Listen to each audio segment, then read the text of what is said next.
Well, hey, welcome everyone to another OSHA Quick Take with Conn, Maciel, Carey. I'm Scott Cuthbert with Safepedia, and with me today is Eric Conn and Lindsay DiSalvo and Ashley Mitchell, and we're going to be talking about the uh, record keeping and e-recording updates with OSHA. So we've got a webinar. The Conn, Maciel, Carey's got a full hour-long webinar scheduled February 8th, 1 p.m. Eastern. We'll have a link below so you can click over and sign up for that, that full webinar. And the key points for the webinar are going to be, why is it more important than ever to get record keeping right, and new requirements for the E-Recordkeeping Rule, enforcement efforts and policy related to injury and illness recording or record keeping, sorry, and common record keeping errors. And so today we're going to kick things off. I think Eric's going to talk about why it's more important than ever to get your record keeping right. Yeah, thanks, Scott. We kicked off the webinar series program earlier this month in January with our look back and our look ahead. And we talked about on Quicktakes with you about how it's one of our favorite webinars, my favorite webinar of the year because of the data. We get to dig in and geek out a little bit on OSHA data. So you can imagine that a record keeping program for nerds like me is also pretty fun and interesting, and maybe not for everybody. But this is one of my favorite topics and one of my favorite subjects that OSHA gets into, because you can learn a lot from OSHA record keeping data, and it is a really frequently cited category of OSHA standards, and it's a big deal, and it's become an even bigger deal this year and really over the last several years. So in terms of timing, why we're doing a record keeping program now. It's because the landscape has really shifted from a compliance standpoint and enforcement standpoint. Two major changes in 2023 that are really kicking in right now make it more important than ever to get record keeping right. The first is OSHA has just issued an amended electronic record keeping rule. And that is the rule where employers take their data, generally their summary data from injury and illness records, and submit it to OSHA proactively. If you're covered by the rule, certain employers of certain size and certain industries have to share this data electronically with OSHA on an annual basis. And it has been since the rule was promulgated, or since the first data submission, I guess, that the only data that employers were submitting was that annual summary data. But it was intended when the rule was first promulgated that larger employers in certain industries would be submitting more granular level of record keeping data. It's the data from your 300 log, data from your detailed 301 incident reports, and that annual summary data. But before the first submission was due, the rule was changed. And the Trump administration rolled back that more detailed level of data submission. So it was only the annual summary data. The Biden administration came in, and as one of their first orders of business was to initiate a rulemaking to roll back that rollback. And they accomplished that in 2023 with an effective date a couple of weeks ago. So as employers are preparing to make their submissions in 2024 with their 2023 data, the new broader requirement has kicked in. So certain employers, and we'll talk about in detail who specifically is covered, size of workplace, industries, and things like that. This next data submission will involve that more granular level of detail. So it's important to understand what has changed. So one of the main reasons we're doing this program is to make sure everybody understands that that rule has changed for a lot of employers. The second big change in 2023 that is going to have a big effect on record keeping in 2024 is that OSHA rewrote, revisited, and revamped its instance by instance citation policy. And we talked a little bit about this in our January program and on Quicktakes last month, or earlier this month, I guess, about how OSHA expanded the circumstances where it can cite on a per instance basis, meaning, basically a big penalty multiplier. Instead of one violation of a standard, no matter how many individual violations there were, OSHA can issue multiple violations for each instance of the violation of that standard, each with its own penalty. they expanded it in only about 6 categories. And now instead of just willful violations, it can also be for serious and other than serious violations, but only in certain categories. And one of those categories is record keeping. And so it's just become now, instead of, potentially one violation for not getting your 300 log right, it could be an individual violation for each entry on the log, which could make record keeping a really high dollar, high consequence non-compliance issue. So with those two, and one of the things we're gonna kick off our program on February 8th is gonna be the top 10 reasons to get record keeping right. Those are the 2 reasons that are brand new that it's really important to get it right. So that's one of the reasons why we scheduled it not only for 2024, but early in 2024 to make sure employers know about this new landscape. Great. And I think Lindsay's going to talk about the what impact does this have, the new record keeping rule on the obligation of employers for reporting certain illnesses and injuries.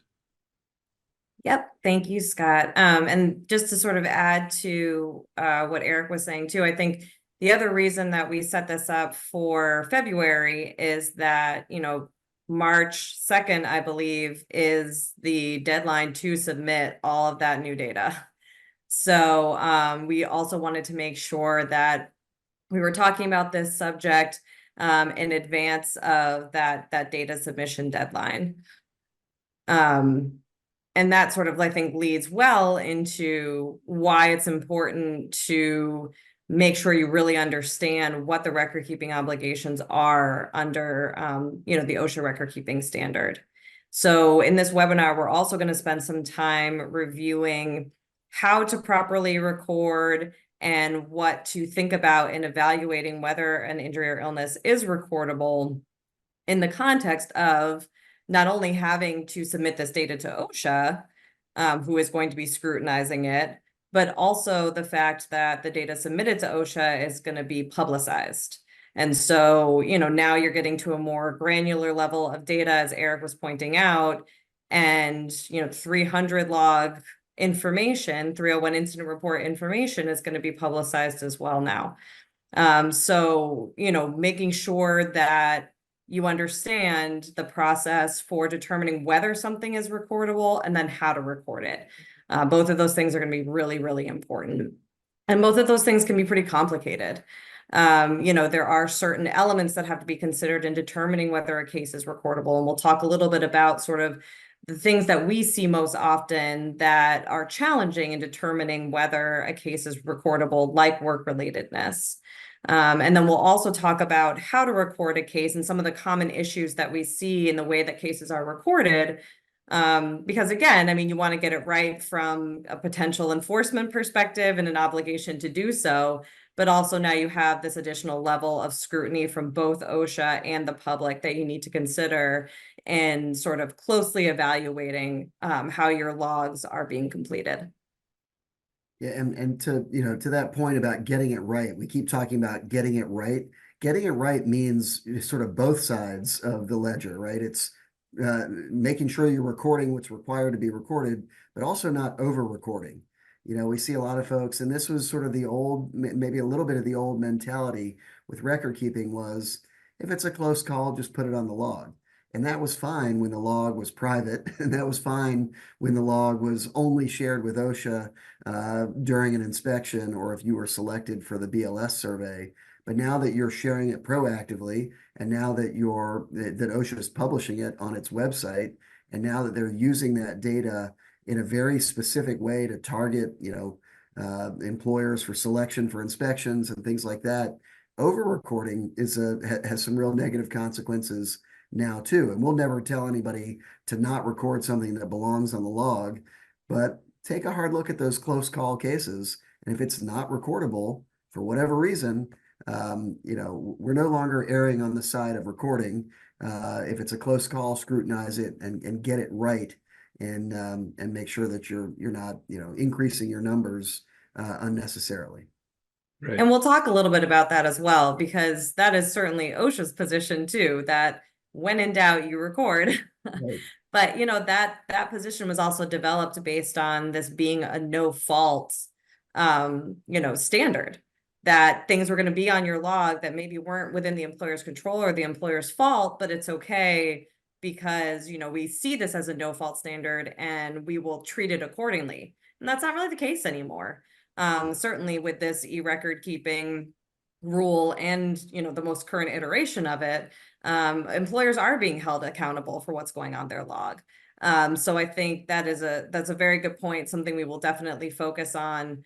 And we'll definitely, you know, as part of that, go through some of the most important things to consider when making that evaluation. Great. And Ashley, were you going to talk a little bit about reporting versus recording? Yeah, so I think, you know, on our webinar, I want to make clear that this new rule does not have a direct impact on the reporting obligations that already exist. But as Lindsay mentioned, the fact that these are going to be proactively provided to OSHA does mean that there's going to be closer scrutiny of the injury and illness records. And so that certainly does increase the possibility proactively that OSHA will look to see if an employer has failed to timely report or to report at all an injury that is otherwise reportable. You know, we see in our practice where employers are often cited for failure to report injuries and illnesses to OSHA. And with these failure to report citations, you know, they are some of the most commonly issued ones by OSHA. They even surpass the guarding and the fall protection related citations. So it's one of those easy, you know, yes or no, did you have an injury and did you report it? If not, citation. So it's one of those ones that's relatively easy for OSHA to come on site and say, you know, you didn't do this, here's your citation, and you aren't really left with many defenses there.